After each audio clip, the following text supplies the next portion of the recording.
Hello दोस्तों, कैसे हैं आप लोग। मैंने बहुत पहले एक अभी लाइव सेशन लिया था इसी कोर्स के बारे में। लेकिन वो वीडियो बहुत बड़ा हो गया था और उसमें बहुत लोगों ने क्वेश्चंस पूछे थे, तो मैंने सोचा कि इसको एक शॉर्ट फॉर्म में समराइज़ करके शॉर्ट वीडियो डाल देता हूँ। तो चलिए शुरू करते हैं। इस वीडियो में हम लोग देखेंगे कि कैसे इस समय लॉकडाउन के टाइम पे मैन्युफैक्चरिंग इंडस्ट्रीज़ जब बंद हो चुकी है और अब इस इंडस्ट्रीज़ को चालू करने में बहुत मुश्किल होने वाली है, क्योंकि लोगों के पास परचेजिंग पावर भी नहीं है। तो मैन्युफैक्चरिंग या प्रोडक्शन जैसी जॉब्स में अभी जॉब थोड़ी-सी मुश्किल होगी इस इंडस्ट्रीज़ में। तो किस इंडस्ट्रीज़ में जॉब बढ़ सकती हैं, वो है ऐसी इंडस्ट्रीज़ जो कि सर्विस इंडस्ट्री है। जिन्होंने घर से काम करना अपना स्टार्ट किया था, वर्क फ्रॉम होम कल्चर अभी भी ज़िंदा है और उसके कारण उनके पास प्रोजेक्ट्स हैं। तो अभी ये कुछ इंडस्ट्रीज़ चालू हैं और इस इंडस्ट्रीज़ में शायद जॉब मिल सकती है। तो ऐसी इंडस्ट्रीज़ को ही हम टारगेट करेंगे और ऐसे टूल्स और स्किल्स देखेंगे जो आपको हाई पेइंग जॉब्स दे सके इस केस में। तो अगर हमें हाई पेइंग जॉब्स की तरफ बढ़ना है तो हमें ऐसी स्किल्स देखना पड़ेगा जो कि again very beginner level to intermediate level to advance level. So आप इस लेवल से जब इस लेवल पे पहुंचेंगे, यहाँ से यहाँ चलते जाएंगे, तो आपकी पे स्किल्स और हाई पेइंग स्किल्स भी बढ़ती जाएंगी। तो एक के बाद एक स्किल्स को सीखते जाइए। अब ये कौन सी स्किल्स है, कौन से टूल्स है, हम इसको डिस्कस करते हैं। तो स्टार्ट करते हैं सबसे पहले बिगनर लेवल पे। तो basic fundamental AutoCAD 2D drawings को बनाने के लिए यूज़ किया जाता है। अगर आप इसको यूज़ करते हैं, डिप्लोमा होल्डर भी हैं, तो आप इसको लर्न कर सकते हैं और एज ए फ्रीलांसिंग के लिए बहुत सारी जॉब्स अवेलेबल हैं। लेकिन ये बहुत बेसिक टूल है, अगर इसको आप लर्न करते हैं, बहुत सारे लोगों को आता है, तो आपके चांसेस हैं कि आपको जॉब मिल जाए, लेकिन इतनी हाई पेइंग नहीं हो सकती। तो सेकंड, इसके बाद अगर आपको ये ऑलरेडी आता है तो आप क्या चीज़ सीख सकते हैं, वो है 3D मॉडलिंग। तो इसके लिए बेसिकली इंडस्ट्रीज़ में 3-4 सॉफ्टवेयर्स जो बहुत सारे यूज़ होते हैं, जैसे क्रियो या सॉलिडवर्क्स या कैटिया। तो अगर आप मेरे हिसाब से अगर चाहें तो सॉलिडवर्क्स या क्रियो से स्टार्ट कर सकते हैं। कैटिया ऑटोमोबाइल इंडस्ट्रीज़ में और एरोस्पेस इंडस्ट्रीज़ में काफ़ी यूज़ होता है, क्योंकि उसकी सरफेसिंग मॉडलिंग बहुत अच्छी है। अगर आपको ये टूल्स ऑलरेडी आते हैं तो आप इसमें ड्राइंग्स को ज़्यादा अच्छे से महत्व दे सकते हैं। तो 3D modelling plus drawing plus assembly आपको कंप्लीट मॉड्यूल आ चुका है। इसके बाद अगर आप चाहें तो GD&T जो ड्राइंग्स में, मैन्युफैक्चरिंग ड्राइंग्स में यूज़ होता है, वो आप अगर स्किल सीखते हैं तो आपको बड़ा फ़ायदा रहेगा। इसके अलावा भी बहुत सारे मॉड्यूल्स हैं जो इन सॉफ्टवेयर्स में यूज़ होते हैं। तो वो मॉड्यूल्स कौन-कौन से हैं? जैसे अगर क्रियो में प्रो केबलिंग और CNC मशीनिंग का भी ऑपरेशंस होता है। तो अगर ये एक बहुत ही स्पेशलाइज़्ड स्किल है, अगर आपको आती है तो आपके जॉब के चांसेस काफ़ी बढ़ जाते हैं और आपको शायद एक स्पेसिफिक स्किल के कारण हाई पेइंग इनकम इससे जनरेट हो सके। तो आई वुड रिकमेंड कि अगर आपने 2D ड्राइंग सीख चुके हैं तो 3D मॉडलिंग सीखिए। 3D मॉडलिंग अगर सीख चुके हैं तो इनके पर्टिकुलर मॉड्यूल्स जैसे प्रो केबलिंग या CNC या इवन मैकेनिज्म, इस तरीके की चीज़ें, सरफेसिंग, शीट मेटल, ये जो मॉड्यूल्स हैं, सेपरेट मॉड्यूल्स जो हर एक 3D मॉडलिंग सॉफ्टवेयर में होते हैं, आप उस पे अपनी कमांड बनाइए। तो ये तो हमारे बिगनर लेवल के कोर्सेज हो चुके हैं। अब हम स्टार्ट करते हैं इंटरमीडिएट लेवल पे।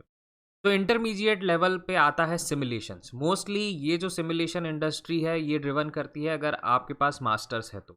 बट बहुत सारे लोग जो ग्रेजुएट लेवल पे भी इस पे काम स्टार्ट करते हैं और धीरे धीरे जब उनके पास वर्क एक्सपीरियंस स्टार्ट हो जाता है तो उनको मेन सिमुलेशन इंडस्ट्री में इंटीग्रेट कर लिया जाता है। लेकिन ये थोड़ा सा फास्ट ट्रैक नहीं है। लेकिन अगर ये आपको सिमुलेशन आता है तो आपकी एक डिज़ाइन जॉब से काफ़ी ज़्यादा सैलरी हो सकती है। इसमें बेसिकली 2 सॉफ्टवेयर्स नॉर्मली इंडस्ट्रीज़ में यूज़ होते हैं, एनसिस और अल्टेयर। और ये स्ट्रीम्स 2 स्ट्रीम्स में डिवाइडेड है। एक तो CFD यानी थर्मल या कंप्यूटेशनल फ्लूइड मैकेनिक्स, और तीसरी है फाइनाइट एलिमेंट एनालिसिस। दोनों स्ट्रीम्स का स्टार्ट होता है मैशिंग से। So meshing is the first thing that you should learn. Altair भी बहुत जगह यूज़ होता है अगर स्ट्रक्चरल एनालिसिस करते हैं, और एनसिस का भी मैशिंग मॉड्यूल है। मैं रिकमेंड करूँगा आप कोई भी एक टूल, खासकर एनसिस वाइडली यूज़ होता है तो आप एनसिस से स्टार्ट कर सकते हैं। उसमें मैशिंग सीखिए। मैशिंग का अगर एनसिस में कमांड बन जाता है तो अल्टेयर का हाइपर मैश करके सॉफ्टवेयर है, उसको सीखिए। उसमें अगर आपका कमांड बढ़ जाता है तो उसके बाद आप सिमुलेशंस में स्टार्ट कर सकते हैं, जो कि सॉल्विंग होती है। या तो आप CFD करिए या FEA, दोनों में से कोई भी आप अपने चूज़ कर सकते हैं। अगर आपको थर्मल में इंटरेस्ट है तो CFD, और अगर आपको स्ट्रक्चर यानी डिज़ाइन, सॉम जैसी चीज़ों में इंटरेस्ट है, मटेरियल जैसी चीज़ों में इंटरेस्ट है, तो FEA को सीख सकते हैं।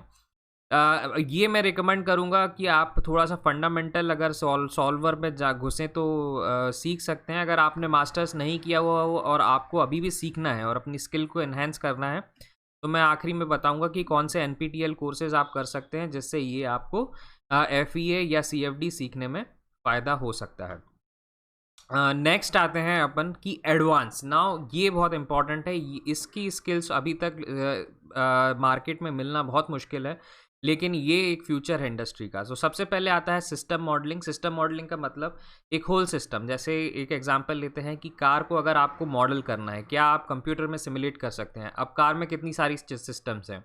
कार में एक उसका पावर ट्रेन है, इंजन है ऑलरेडी, और उसके बाद इसमें डक्ट्स भी लगे रहते हैं ताकि एयर कंडीशनिंग सिस्टम्स भी है, तो या पावर जनरेशन के लिए टर्बो चार्जर है।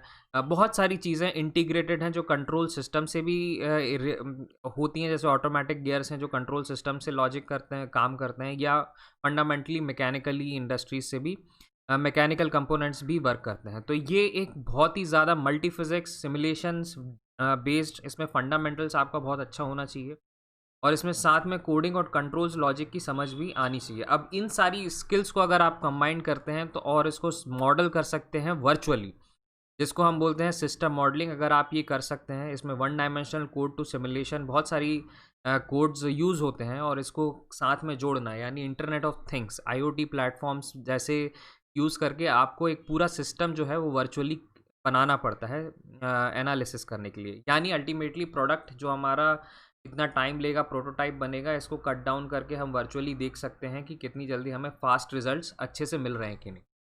तो system modelling is very very important, और सिस्टम मॉडलिंग अभी नया फील्ड है। इसको अगर आप सीखते हैं तो बहुत काम आएगा, लेकिन अगेन इसमें भी बहुत सारी मल्टी फिजिक्स, मल्टी स्किल्स आपको रिक्वायर्ड है। अगर आप सिंस इसलिए ये एडवांस लेवल पे है, और अगर आपको आती है तो आपकी ऑब्वियसली स्किल्स और पे भी बहुत काफ़ी हाई होगी, क्योंकि आप बहुत स्पेशलाइज्ड हैं।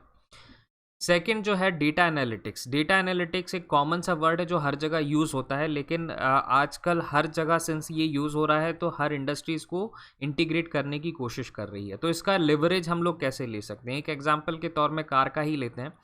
अगर कार मैन्युफैक्चरर को ये पता है कि कौन सा कंपोनेंट की लाइफ कितनी है और कौन सा कंपोनेंट कब फेल हो सकता है, या अगर वो ऐसे सेंसर्स लगा दे अपनी कार में जो ऑटोमेटिकली ये बता दे कि कौन सा इस कंपोनेंट की लाइफ इतनी है और ये इतने दिन बाद ख़राब हो जाएगा, तो एक कस्टमर को ऑलरेडी आप बता दोगे कि अब आपकी कार की लाइफ इतनी बची है, या इतने दिन बाद क्लच वायर टूट जाएगा, या इतने दिन बाद ब्रेक्स ख़राब हो जाएंगे। तो इस तरीके की चीज़ें अगर आप बता देते हैं, यानी प्रिडिक्टिव एनालिटिक्स अगर किसी कार की ऑलरेडी आप कर सकते हैं, तो आपके कस्टमर को कभी भी ब्रेकडाउन की समस्या नहीं होगी, क्योंकि आप ऑलरेडी उसको बता देंगे कि ये ख़राब होने वाला है तो आप चेंज कर लो। तो यानी डैट मीन्स कि lot of data that you have analysed, और आपके पास इतना सारा डेटा होने के बाद उसको आपने सिस्टम मॉडलिंग से इंटीग्रेट करते हुए एक ऐसा मैथमेटिकल मॉडल बनाया है जो ये प्रिडिक्ट करता है कि आपकी कार कब ख़राब हो सकती है, या उसमें क्या ख़राबी आ सकती है, और अगर ख़राब हो भी गई है तो क्या कंपोनेंट एग्जैक्टली ख़राब हुआ है। तो इस तरीके की चीज़ें जो हैं अब ये डेटा एनालिटिक्स से संभव हैं, और ये हो रही हैं। तो इसका मतलब क्या हुआ कि आपको बहुत लेवल पे, एक अलग ही लेवल पे चीज़ें आपको सीखनी पड़ेंगी, लेकिन अगर आप में इंटरेस्ट है और अगर आप ये सीखते हैं तो मार्केट में इसकी जो वैल्यू है, यानी इसकी वैल्यू बहुत ज़्यादा है, लेकिन इसके सीखने वाले या जानने वाले बहुत कम। तो ये आपको बहुत ज़्यादा फ़ायदा पहुंचा सकती है। अब ये तो हो गई बात कि एडवांस लेवल पे, बिगनर लेवल पे या इंटरमीडिएट लेवल पे हम क्या क्या सीख सकते हैं, लेकिन अब सवाल आता है कि इसको सीखे कहाँ से। तो चलिए स्टार्ट करते हैं कि हम लोग इसको कहाँ से देखते हैं। सबसे पहले मैं आपको बात करता हूँ कि अगर आपको सपोज ऑटो कैड जैसी बिगनर लेवल पे ऑटो कैड या प्रो जैसी चीज़ें सीखनी है, अगर आपको सर्टिफिकेट से मतलब नहीं है तो आप यूट्यूब से सीख लीजिए। यूट्यूब पे बहुत वीडियो ट्यूटोरियल्स अवेलेबल हैं और आप उसको सीख सकते हैं। लेकिन अगर आपको सर्टिफिकेशन की ज़रूरत है तो या तो आप किसी कैड सिखाने वाले या कैड डिज़ाइनर्स वाले जो जितने भी इंस्टीट्यूट्स हैं वहाँ पे जा सकते हैं, या जैसे और अगर नहीं तो आप यूडेमी पे भी जाके सीख सकते हैं। और अगर आपको एनसिस जैसी चीज़ें सीखनी है तो मैं ये आपको रिकमेंड करूँगा कि इसकी सर्टिफिकेशन की ज़रूरत नहीं है। आप एनसिस डायरेक्टली या तो यूडेमी पे ही मैं रिकमेंड करूँगा, क्योंकि वहाँ पे आपको कोर्स जो है बहुत ही स्ट्रक्चर्ड वे में मिलेगा। और टूल सीखने के लिए यूडेमी एक मेरे ख्याल से ठीक टूल है। आई डोंट थिंक सो कि आपको यूट्यूब पे ये एनसिस जैसे सॉफ्टवेयर या अल्टिया जैसे सॉफ्टवेयर सिखाने के लिए बहुत ज़्यादा लोग मिल पाएंगे। हाउएवर अगर आपको इसके बाद अगर आपको तो भी CFD FEA में थ्योरेटिकल नॉलेज लेना है तो मैं आपको ये वीडियो लेक्चर्स NPTEL के रिकमेंड करूँगा, जो कि फाइनाइट एलिमेंट एनालिसिस के और CFD के लिए कंप्यूटेशनल फ्लूइड डायनेमिक्स के हैं। तो आप ये फंडामेंटल कोर्सेज सीख के आपको पीछे का बैकग्राउंड क्या हो रहा है ये तो पता चल जाएगा, और टूल्स यहाँ से सीख के आप उनका नॉलेज या एप्लीकेशन अप्लाई कर सकते हैं और अपने प्रोजेक्ट या एकेडमिक प्रोजेक्ट्स में भी इन सब टूल्स का यूज़ करके अपने स्किल्स को इन्हेंस कर सकते हैं। इसके अलावा एडवांस लेवल पे अगर आपको स्टार्ट करना है तो आपको या तो कोई सॉफ्टवेयर या अगर कहाँ से कैसे स्टार्ट करें तो ये NPTEL का एक बहुत अच्छा कोर्स है, modelling and simulation of dynamic systems. आप इसको ले सकते हैं, that is a good course for system modelling. और इसके बाद data analytics, data science for engineers, इसको ले सकते हैं, जो कि आपको डेटा साइंस के बारे में कौन से टूल्स होते हैं, कैसे यूज़ होते हैं और क्या प्रैक्टिकल नॉलेज में अप्लाई किया जाता है, ये आपको नॉलेज देगा। अब ये सारे लेक्चर्स के आपको, ये चारों लेक्चर्स के जो लिंक हैं आपको डिस्क्रिप्शन में मिल जाएंगे, आप वहाँ से डायरेक्टली जा सकते हैं। अब स्किल एक्वायर करने के बाद सबसे इंपॉर्टेंट होता है कि उस स्किल को अच्छे से शो करना और आपके रेज्यूम में वो उभर के आनी चाहिए। तो उसके लिए आप चाहें तो हमारी वेबसाइट पे जा सकते हैं, और अगर careeraplus.in और इसको विजुअल रेज्यूम सेक्शन में अगर आप जाते हैं तो आपको अभी डिस्काउंट 50% चल रहा है, और 1 साल में आप अगर फ्रेशर हैं तो सिर्फ 125 रुपये देने हैं और आपको 1 पेज का रेज्यूम, अनलिमिटेड प्रिंटिंग और URL भी मिलेगा। URL क्या होता है मैं बताता हूँ। और इस तरीके का आपको एक रेज्यूम, चारों पांचों जो भी टेम्पलेट आपको चूज़ करना है आप कर सकते हैं। एक बार बनाना है, आपको इन्फॉर्मेशन देना और किसी भी टेम्पलेट में कितनी बार उसको प्रिंट ले सकते हैं। यहाँ पे जाके आपको स्किल्स और अपनी कॉम्पिटेंसीज को इस तरीके से हाईलाइट करिए। अब ये रेज्यूम को जब कोई देखेगा तो कोई भी अट्रैक्ट हो जाएगा। तो आपको अपने रेज्यूम को इतना अट्रैक्टिव और इतना कंपल्सिव बनाना है कि लोग उस पर रुके रहें। तो आप ये टूल हमारा यूज़ कर सकते हैं। आई थिंक इससे सस्ता और इससे आसान टूल आपको कहीं नहीं मिलेगा। और बनने के बाद आप इसमें एक ऑप्शन है शेयर ऑप्शन, अगर मैं आपको बताता हूँ, अगर आप शेयर करते हैं इस टूल को, तो जब आप इस URL को क्लिक करेंगे तो आपको शेयर करने के बाद ये URL मिलेगा। इस URL को जब आप इस URL पे जाएंगे तो ये आपका एक ऑनलाइन रेज्यूम की तरह आ जाएगा, तो कोई भी एक्सेस कर सकता है। और जब इसको चाहें तो आप लिंक्डइन जैसी जगह पे, जहाँ पे आप अपनी जॉब्स को बहुत ज़्यादा अप्लाई करते हैं, अगर आप उस लिंक्डइन पे जाते हैं और उसको एक पोस्ट की तरह शेयर करेंगे, यहाँ पे जब आप इसको पेस्ट करेंगे तो ये एक इस तरीके के पोस्ट के रूप में आएगा। और जब आप इसको पोस्ट करेंगे तो ये एक अट्रैक्टिव पोस्ट बनेगा, जिसको रिक्रूटर चाहेगा कि मैं इसको खोल के देखूं कि ये क्या है।